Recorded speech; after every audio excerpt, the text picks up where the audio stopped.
Jina la Bwana libarikiwe. Kijenga kwa Yesu Kristo. Njandi kubikora. Yego. Mawimbi. Mawimbi au zoruba. Haleluya. Amen. Jina la Bwana libarikiwe. Basi nawaza tunafika wakati mzuri, ile wakati mzuri ambayo tunapokea mhubiri wetu wa siku ya leo. Tunamkaribisha mchungaji kutoka Kigali aje atupatie neno la Mungu. Jina la Bwana libarikiwe. Amena. Jambo ry'Imana rirakomeye, abakizera bakabarwaho, gukiranuka kw'Imana bazahirwa bageze i Kanani. Rugeni Kanani, turi hafi yo kuzasohora, ibyiringiro dufite bizashika tubane na Yesu. Amen. Amen. Amina, haleluya. Amen. Bwana yashimwe cyane. Mungu wetu atusifa. Mvandimwe Pastor Bernard Ndugu Pastor Bernard amekwisha kutufundisha ngo kwisubiramo, kujirudia ama kujitambua, kongera kwitekerezaho, kujitafakari mara tena. Ndumva nanjye nshatse nakomereza aho ngaho. Najisikia kwamba na mimi inaweza endelesha ile nafasi. Tumaze iminsi turi mu minsi mikuru y'Uwiteka. Tumefanya karibuni juma tukiwa katika sikukuu za Bwana Mungu. Iyo minsi mikuru y'Uwiteka yitwa iminsi mikuru y'ingando. Zile sikukuu jina yake ni sikukuu za vibanda ama mahema. Iyo minsi mikuru y'ingando irangiye, sikukuu hizo zinapoisha, hakurikiraho umunsi mukuru uruti yindi. Unafuata sikukuu zaidi. Sikukuu. Iyo minsi mikuru irangiye, sikukuu zile zinapoisha, hakurikiraho umunsi mukuru uruti yindi. Kunafuata sikukuu zaidi. Iminsi mikuru y'ingando, sikukuu ya mahema, ishushanya ubwami bwa Kristo bw'imyaka 1000. Kumaanisha miaka 1000 ya utawala wa Masihi. Ubwo bwami bwa Kristo bw'imyaka 1000, ile utawala wa Yesu Kristo wa miaka 1000, nibwo tuzabamo. Ile ndiyo ufalme ambao tutaishi ndani. Nibyo bihembo tuzahembwa. Hiyo ndiyo malipo ambayo tutalipwa. Tuzahembwa ubwami bw'imyaka 1000. Tutalipwa utawala wa ufalme wa miaka 1000. Aribwo bushushanya iminsi mikuru y'ingando, inayomaanisha sikukuu ya mahema au vibanda. Haba mu isezerano rya kera rya Biblia, ikiwa katika agano la kale, haba no mu isezerano rishya muri Biblia, hata katika agano jipya ndani ya maandiko matakatifu. Izo nyandiko tuzisangamo. Maandiko hayo tunayakuta. Izo nyigisho tuzisangamo. Mafundisho hayo tunayakuta. Abisirayeli barazigishijwe. Wana wa Israeli waliyafunzwa. Barangije barazumvira. Walipoyasikia wakayatii. N'intumwa za Yesu n'abigishwa be barabyumvishe. Na wanafunzi pamoja na Yesu waliyasikia. Barangije barabyubahiriza. Walipoyasikia wakayatii. Barangije izo nyigisho barazumvira. Waliposikia mafundisho hayo wakayatii. Noneho natwe Biblia iravuga ngo tugomba kubaka ku rufatiro rw'intumwa n'abahanuzi. Nasi maandiko inatuambia kwamba sharti tujengwe kwenye msingi wa mitume na manabii. Niyo mpamvu natwe ibyo bubahirije natwe tugomba kubyubahiriza. Ndio maana yale walioyaheshimia nasi inabidi tuyaheshimishe. Amina, haleluya. Amen. Iyo iminsi mikuru y'ingando irangiye, wakati sikukuu ya vibanda inakwisha, hakurikiraho umunsi mukuru ruti yindi. Unafuata sikukuu ya zaidi. Uwo munsi mukuru ruti yindi, hiyo sikukuu ya zaidi ya zingine, usobanura ubwami noneho bw'Imana data wa twese.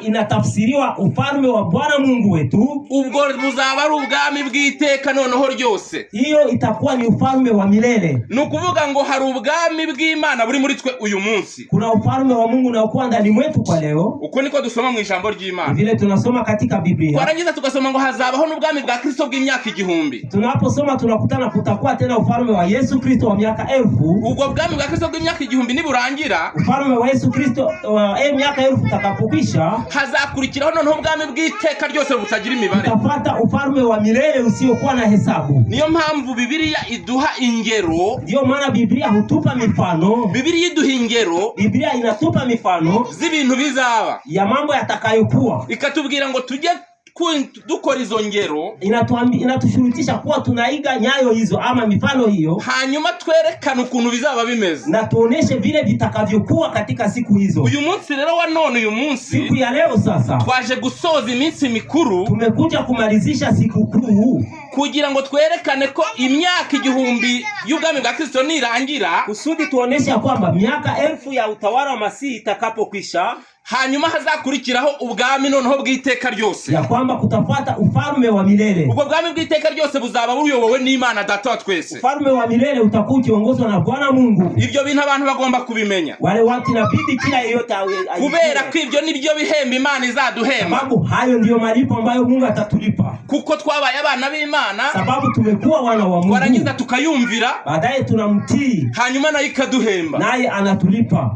Iyo wumvishe ngo ubugingo buhoraho, unaposikia uzima wa milele, iyo wumvishe ngo ubuzima bw'iteka, unaposikia uzima wa milele usiokuwa na mwisho, nibyo bihembo tuzabona, ndiyo hayo malipo tutakayoyapata. Rero tumaze iminsi 7 y'ingando, tumemaliza siku 7 za mahema. Kristo azamanu impanda nivuga, parapanda itakapolia, tuzamusanganira mu kirere, tutamuraki hewani, hanyuma tujyana aho yaduteguriye, baadaye tuchukue mahali alipotuandalia. Namara kutujyana aho yaduteguriye, atakapotuchukua mahali alipotuandalia, tuzahaba imyaka 1000, tutaishi pale miaka 1000. kandi aho hantu Imana yaduteguriye, mahali hapo ambapo Mungu alituandalia, ifatanyije n'umwana wayo Yesu Kristo, akishiriki pamoja na mwanae Yesu Kristo. aho hantu ntabwo ari mu ijuru, ile nafasi si mbinguni. hanyuma aho hantu tuzahaba, ile nafasi tutapaishi nitumara kuhaba imyaka 1000, tutakapoishi pale miaka 1000, noneho Imana nayo ngo izava mu ijuru, Mungu naye atatoka mbinguni, hanyuma Imana ubwayo nayo ize ibane natwe, pekee aje aishi pamoja nasi. Amina, haleluya,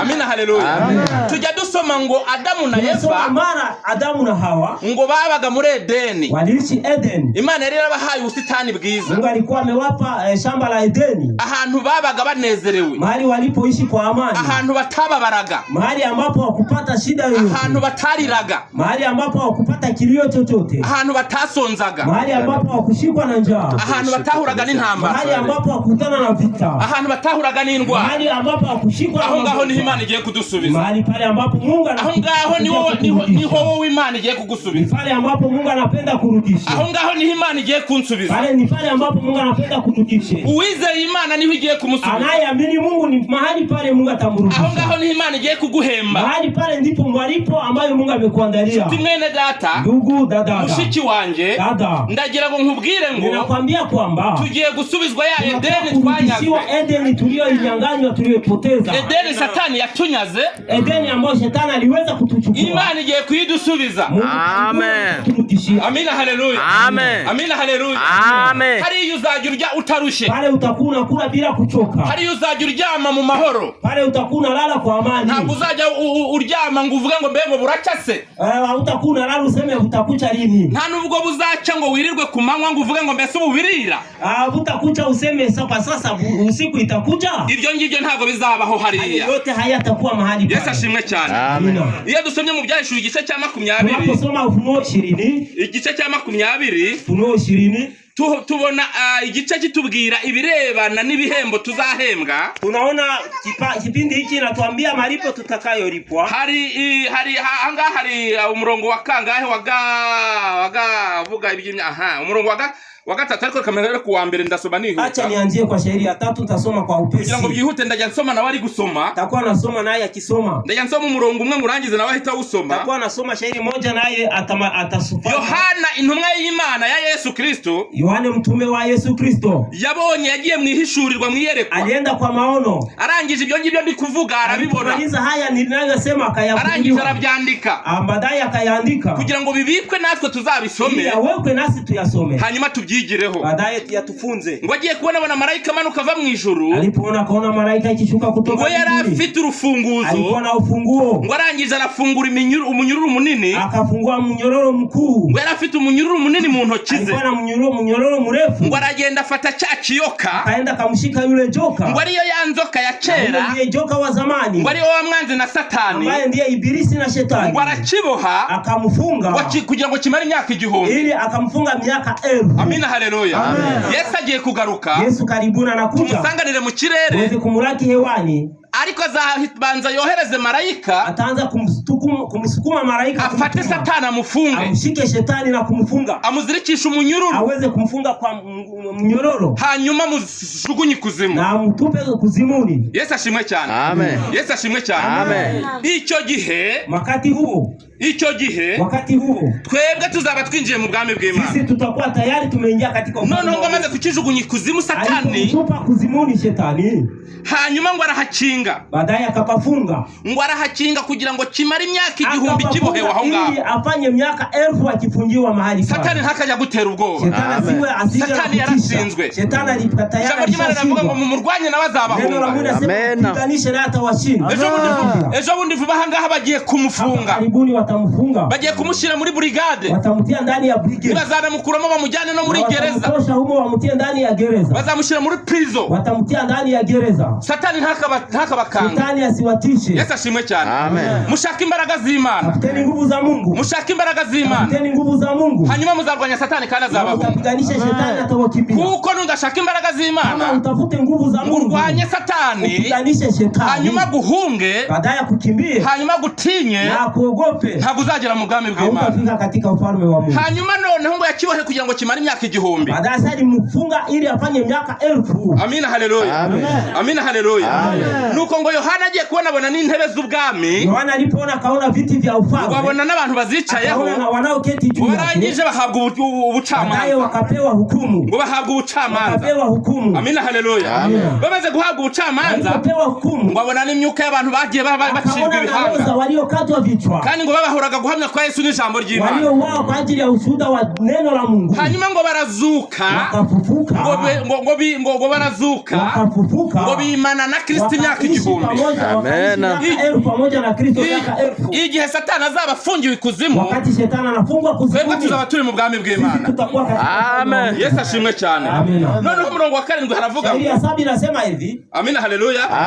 Umurongo wa 7 haravuga ngo, Sheria 7 inasema iyo myaka 1000 nishira, miaka 1000 itakapokwisha, iyo myaka 1000 nishira, miaka 1000 itakapokwisha, ngo Satani noneho azagirirwa, Satani atafunguliwa. Niki ubuntu n'ubuntu sesi na mahirwe makeya, azahabwa amahirwe.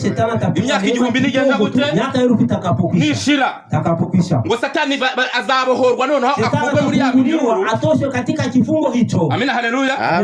Ngo azahita bamukura hahandi yari yabohewe, na watamtosha mahali alipofungiwa. noneho ako kanya ngo azahita azamuka, atapanda kutoka ndani ya kifungo hicho, ngo avuga ati ye noneho ngize amahirwe we, aseme nipata neema. Hari abantu bakora ibyaha, kuna watu wanaofanya dhambi, barangiza bakabafunga, wanapowafunga kwa ajili ya dhambi, yava muri gereza aho kugira ngo yihane, ndani ya jela kuliko kutubu, yava muri gereza aho kugira ngo yihane, anapotoka ndani ya jela kuliko kutubu, ahubwo agasubira mu byaha, anarudi katika Satani rero nawe ngo nabohorwa, naye akifunguliwa, ngo azagenda yongera ajya kuyobya amahanga, atatoka ili aweze kudanganya mataifa yote, ngo bazazamuka bakwira isi yose, watapanda kwa upana wa dunia, noneho ngo bagote, wazunguke amahema n'ingabo z'abera.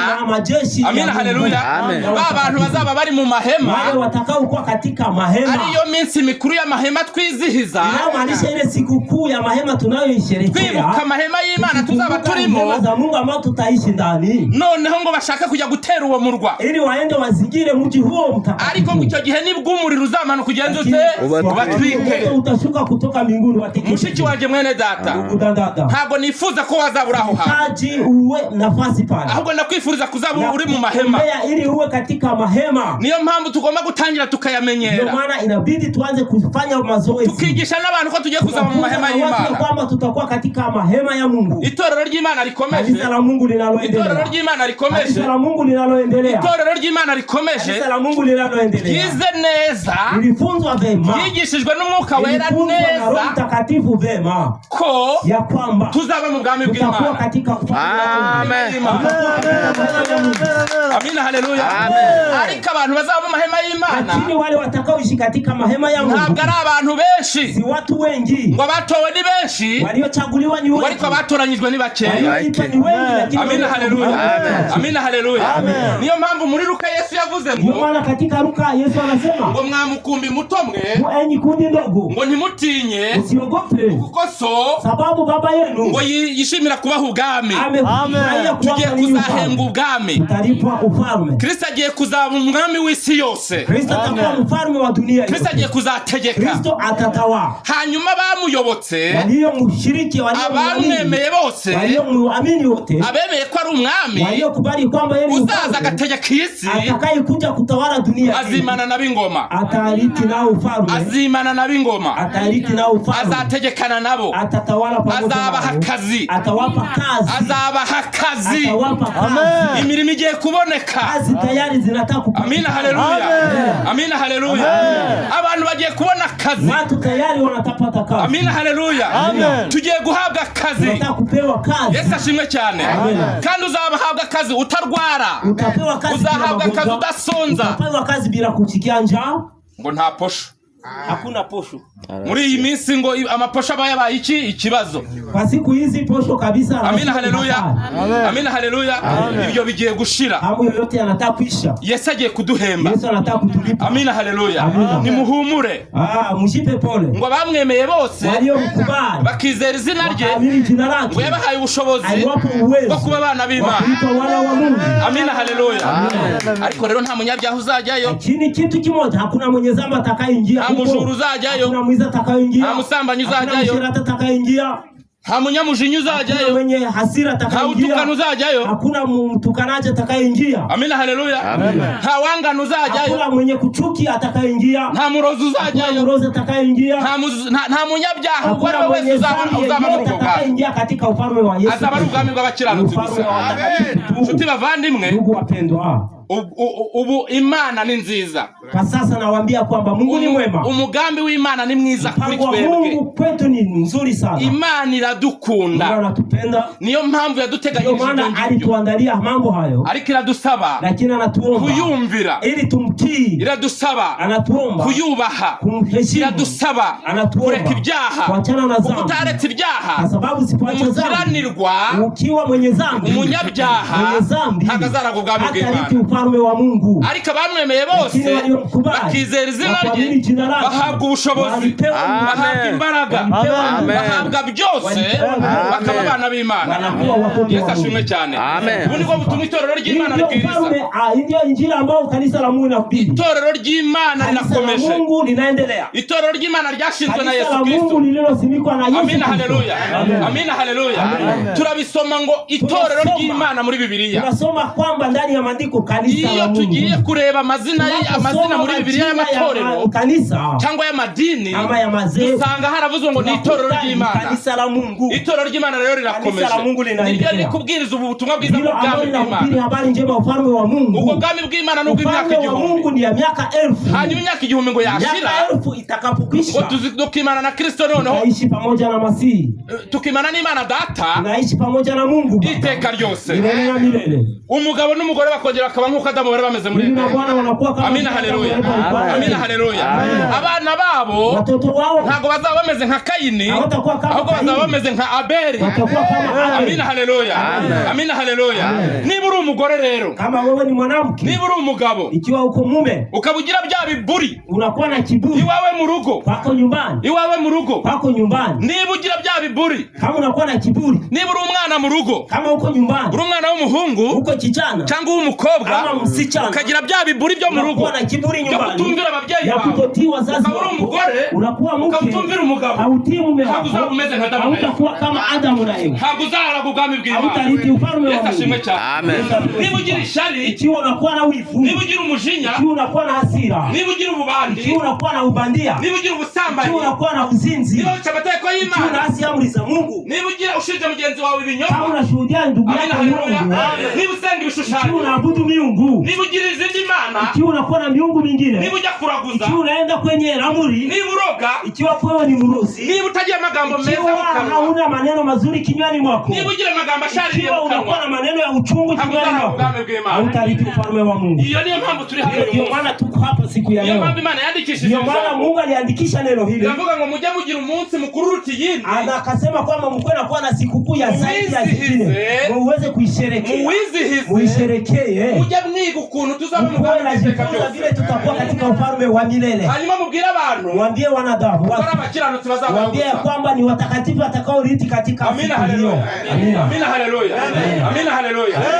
Hanyuma baadaye nyuma ya hayo tuzabaho ngo iteka milele na milele. Nta rupfu ruzongera kubaho, hakuna kifo kitakapokuwa, nta ndwara izongera kubaho, hakuna magonjwa atakayokuwa huko, nta kibi cyose kizongera kubaho, hakuna chochote kitakachokuwa. Shuti mwene data, ndugu mpendwa, ibi ngibi tubibwira abantu, haya tunawaambia wanadamu ko Yesu agiye kuza kwima ingoma. Yesu anakuja kwa abantu ntago babyumva neza, watu wasikie vizuri. Abantu baravuga ngo tuzajya mu ijuru, tutaenda mbinguni, hanyuma ngo niho bizarangirira, baadaye ndipo mambo yatakwishia. Ariko mu Baroma, lakini Warumi haranditswe ngo, kunaandikwa hivi, uwo murongo murawuzi, unajua shairi hiyo, ngo ni watuza akanwa kawe, ukikiri kwa kinywa chako ngo yuko Yesu ari iki, ya kwamba Yesu ni Bwana, warangiza ukizera mu mutima, unaamini katika roho yako yuko Imana yamuzuye, ya kwamba Mungu alimfufua, uzakizwa, na wewe utaokolewa. Uzagenda gute? Amen. Yesu rero ni umwami, Yesu ni Bwana, kandi umwami ni umutegetsi, ni mfalme na mtawala. Umwami ni umutware, mfalme ni mtawala. Ntabwo yaba umwami rero adafite icyo azategeka, hawezi kuwa mfalme na hana kitu. Yesu ashimwe cyane. Ijambo ry'Imana ratubwira ngo, neno la Mungu natuambia kwa bazaza yicare ku ntebe ya sekuruza Dawidi, atakuja aketi kwa kiti cha tate yake Daudi, kandi tuzi ko Dawidi yari umwami. Tunajua kwamba Daudi alikuwa ni mfalme. Amina haleluya, amen. Amina haleluya, amina haleluya. Buri chama cyose, kila chama chote, buri shaka ryose, kila chama chote riba rifite abanyamuryango, inakuwa na washiriki. Niyo mpamvu Yesu ari guhamagara, ndio maana Yesu anaita, niyo mpamvu Yesu ari guhamagara, ndio maana Yesu anaita, ngo mwese barushye n'abaremerewe, yote mnaosumbuka nimuze munsange ndabaruhura, njoni kwangu nitawapumzisha, kubera ko ubwami bwari ubwami bw'amahoro. Amen. Yesu ashimwe cyane, amen. Yesu ashimwe cyane. Niyo mpamvu turi kubwiriza abatuye isi, tunahubiri wenyeji wa dunia, niyo mpamvu turi kubwiriza, tunahubiri wenyeji wa dunia, niyo mpamvu turi kubwiriza leta z'iyi si, ndio maana tunahubiri serikali za ulimwengu huu, niyo mpamvu turi kubwiriza abategetsi bakuri iyi si, watawala wote wa dunia hii, kugira ngo nabo bumve ubutumwa bwiza. Amina haleluya, amina haleluya, amen. Amina haleluya, amen. Kubera ko kwa sababu nabo nibayobora ibi bihugu neza, nao wakiongoza nchi hizi walizopewa vema, bakayobora za nyumba 10 neza, wanaongoza nyumba 10 vema, bakayobora za sheferi neza, wanaongoza sheferi, bakayobora za district neza, wanaongoza district, bakayobora ibihugu neza, wanaongoza nchi vizuri. Amina haleluya, nabo bazimana na Kristo imyaka. Amina haleluya, amen. Ibyo nibyo bikenewe muri iki gihe, ndio ambayo inahitajika kwa sasa, kugira ngo buri muntu wese, kila yeyote, yaba ukomeye, yaba umutegetsi, mwenye mtawala, yaba mwalimu, yaba umusirikare, awe askari, yaba umupolisi, awe polisi, wese amenye ko hari yeyote ajua ya kwamba hapa mbeleni kuna ufalme wa Mungu, kandi amenye ko ajua ya kwamba kitenda vema azimana na Kristo, atariki pamoja na Kristo miaka 1000, sababu tutatawala pamoja naye. Alisema kwamba buri muntu wese azahembwa ibikwiriye, kila yeyote atalipa sawa sawa na matendo yake. Yesu ashimwe cyane. Amen. Ngo nitugera muri buriya bwami, tutakapofika katika ufalme huu, azatwambika, atatuvika amakamba taji w'inyenyeri. Yesu ashimwe cyane. Ibyo ni ibimenyetso bigaragaza ko azaba alama ya kwamba ni mtawala, ibyo ni ibimenyetso bigaragaza alama ambazo zinaonyesha kwamba itakuwa ni mfalme. Yesu ashimwe cyane. Sifa. Shuti muvandimwe, ndugu mpendwa, nene data mushiki wanjye, ndugu dada, hari ubwami bw'Imana, kuna ufalme wa Mungu, kandi Imana yacu ni nziza. Mungu wetu ni mwema, kubera ko yarabudutegura, sababu ametuandalia ufalme huu ili tubaki katika ufalme wa Mungu, tuweze kuishi kwa amani. Cyane byo kuvuga ngo ndarya iki ndarara, ile ya kusema nitakula nini na magharibi nitakula, yamaza abantu ivuga ngo ndarara, na masemo yenyewe imeshamaliza watu, sema nitakula nini magharibi, nitawapatia watoto nini. Hiyo mwisho yake inakaribia. Inzara iri kwica abantu, njia ambayo inaua watu, njia inaua watu. Maisha cy'ubuzima, maswali ya maisha ya wanadamu tugiye kurangira, shuti bavandi, mbona inataka kuisha, tugiye gukemuka bavandi, inataka kutatuliwa, tugiye kuruhuka, tutapumzika, muhumure, mjipe pole na muweze kusimama imara, muamini Yesu kama mfalme, naye atawalipa. Bwana apewe sifa. Nataka kugira ngo nsoreze aha ngaha, napenda nimalizie hapa nikiwaambia kwamba tulikuwa katika sikukuu ya vibanda, itorero ry'Imana ku isi yose, kanisa la Mungu kwa dunia yote, kuva ku cicaro cy'itorero muri Amerika, kuanzia kwa kikao kikuu Marekani. Amina, haleluya. Amen. Ubene data nabo bari bavuye mu bihugu bitandukanye, bava muri Canada, waleta katika nchi tofauti ndani ya Canada, bavuye muri Canada, kutoka Canada, abandi bava muri leta zitandukanye zo muri Amerika, wengine wakatoka katika serikali tofauti za Marekani, abandi bava muri California, wengine wakatoka California. Uyu munsi nabo barasoza nkuko nako siku ya leo nao watamalizisha sikukuu hii. Uyu munsi bari mu gihugu muri leta yitwa California, kwa leo wako katika nchi ya Marekani inaitwa California. Aho ngaho nibo bateranira uyu munsi, pale ndipo wanafanya kusanyiko, nabo bari kwizihiza uyu munsi, nao wakisherekea sikukuu hii, ushushanya ubwami bw'iteka ryose, nao maanisha sikukuu ya milele. Yesu ashimwe cyane. Muri Philippine, ndani ya Philippine nabo barateranye, nao wanakusanyika, bavuye hirya no hino muri kila gihugu cyabo, na huko katika nchi yao barateranye, wanakusanyika kugira ngo bigize inyigisho, ili wajifunze mafundisho ambayo yanalingana na ufalme wa Mungu. Amen. Ubu bene data bo mu Buhinde, wandugu wa India, nabo barateranye, wanakusanyika nabo kugira ngo bigize inyigisho, wafundishe mafundisho haya, bitegura ubwami bw'Imana. wajiandae ufalme wa Mungu. Yesu ashimwe cyane. Yesu ashimwe cyane. Yesu yaravuze ngo, Yesu alisema nuko mugende muhindura abantu bo mu mahanga yose, badilishe wa mataifa yote. Ubutumwa bugomba kugera ku isi yose, habari njema inabidi fike ulimwenguni kote, kandi ngo ni ubutumwa bwiza bw'iki? Ubwami. Yesu ashimwe cyane. Yesu ashimwe cyane. Bene data bo muri Kenya, wandugu wa Kenya, ubu nabo bavuye hirya no hino, nao walitoka huko, hari ahantu bateraniye ahantu amasite 10, kuna fasi wanakusanyikia fasi 10, nabo bateranye mu ubwo buryo. nao wanakusanyika muri Malawi naho nuko, kwa Malawi ni hivi, itorero ry'Imana rirakomeje, kanisa la Mungu linaendelea. muri Mozambique naho nuko, Mozambique ni hivi. Amina, haleluya. Muri Ethiopia naho nuko, Ethiopia ni hivi. Amina, haleluya. Amina, haleluya. Hariyo mwene data uyo shegero witwa ngo Kowange Denge. Kuna ndugu ambaye anaongoza kusanyiko hilo eneo. Amina, haleluya. Yesu yaravuze ngo nimubona ubutumwa buri kugera mu mpera z'isi, mtakapoona habari njema inafika kwa mwisho, muzamenye ko ngiye kugaruka. kwamba karibuni na Yesu ashimwe cyane. Amen. Yesu ashimwe cyane. Amen. None ubwo butumwa bwageze no mu gihugu cya Kongo. Sasa habari njema hii imefika na Kongo. Abantu bashobora kubisuzugura, watu wanaweza kuyadharau, abantu bashobora kubisuzugura, watu wanaweza kuidharau ibi bintu, mambo haya, ibi bintu, mambo haya, abantu bashobora kubisuzugura, watu wanaweza kuyadharau. Amina, haleluya. Amen. Ariko Yesu yaravuze ngo, Yesu alisema, iyo uteye agati ka sinapi, unapopanda mti wa sinapi, abari akabuto gatoya, ni mbegu tu kidogo, uragatera, unaipanda ikiwa mbegu kidogo, mbegu ya haradali, kagakura, inakoma gahoro gahoro, ukamara kugera hejuru, uruti runini cyane, mti mkubwa sana, ukaba igiti kinini cyane, inakuwa mti mnene, hanyuma inyoni zikajya ziva hirya no hino zikaza zikarikamo. Amen. Amina, haleluya. Mushobora kubona aka gatsinda ngo ni gatoya, unaona kundi hii ni kundi ndogo sana, ngeye ntago najya guteranira hano, siwezi kusanyikia pale. Amina, haleluya. Ngeye ntago najya kwegera bari abantu, siwezi kusogelea wale watu. Amina, haleluya. Ariko hano Yesu yaravuze ngo, lakini Yesu alisema, mwamukumbi muto mwe, enyi kundi ndogo, ntimutinye, usiogope, kwa sababu yishimira kubaho ubwami, sababu Baba amekusudia kuwapa ninyi ufalme, na ile ufalme utatawala dunia yote. Ibyo muzabisoma muri Danieli igice cya 2. Mtasoma Danieli sura 2. Habaye ubwami bw'Abamedi bw'Ababuloni, kulikuwa mfano wa Babeli, habaho ubwami bw'Abamedi n'Abaperesi n'Abaperesi, muhaza ubwami bw'Abagiriki nabwo butegekisi, muhaza ubwami bw'Abaromani nabwo butegekisi, ariko hanyuma y'ayo mami, lakini kisha muhaza ubwami butazahanguka iteka ryose.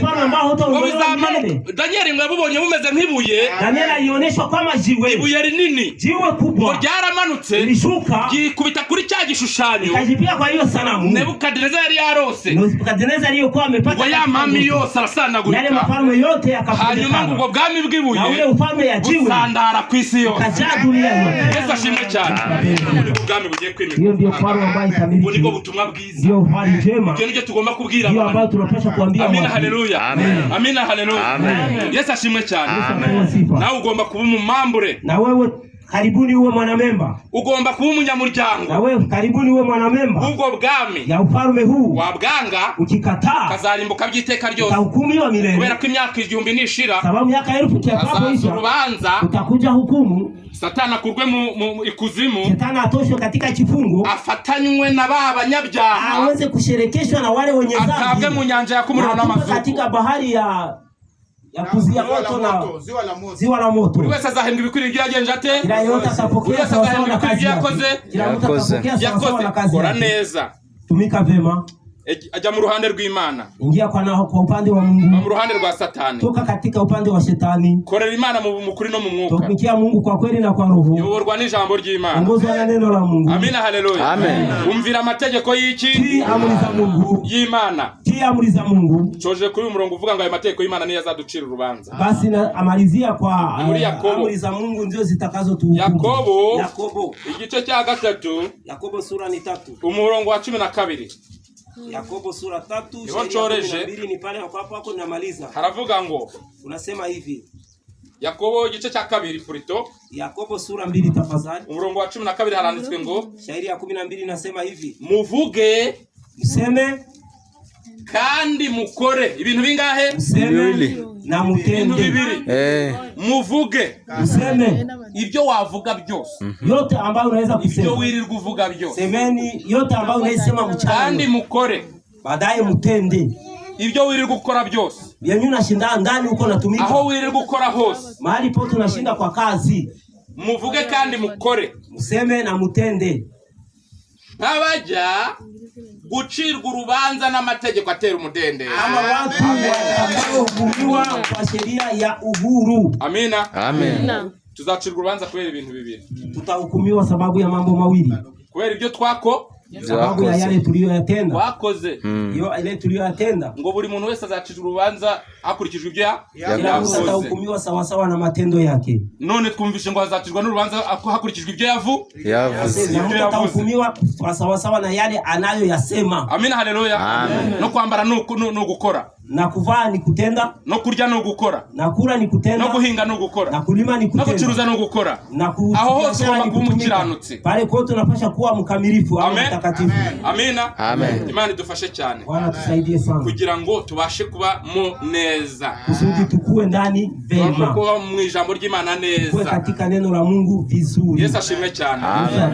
Niyo mpamvu rero twageza tuvuye mu Rwanda, ndio maana tulifika hapa tukitoka Rwanda, tukaba tuhamaze iminsi ngana gutya, tunafanya siku hizi zote 7 na 8 uyu munsi, na leo tunamalizisha, hanyuma tukaba tuzagaruka umwaka utaha, na tutarudia mwaka kesho, tuje mu minsi mikuru nk'iyi, tukikuja katika sikukuu kama hizi. Amina, haleluya, amen. Cyangwa tutaza mukayikora, kama hatukuye munazifanya. Hari igihe tuzajya wenda muri Kenya, kuna wakati labda tutaenda Kenya, cyangwa tuje Uganda, ama twende Uganda, cyangwa aba Uganda baze hano, ama wa Uganda wakuja hapa, cyangwa mwebwe muje muri Kenya, ama nyinyi mwende Kenya. Ndatekereza ko mu mwaka ushize twari turi kumwe n'abarundi hano, mwaka iliyoisha tulikuwa na watu wa Burundi hapa, n'abaganda hano, tulikuwa na watu wa Uganda hapa, kandi mwaka wari wakurikira hano twari twagiye muri Kenya, na mwaka uliyofuata tulikuwa katika Kenya, kandi mwaka namwe mwari mwaje mu Rwanda murabyibuka, mwaka ingine mlikuwa Rwanda.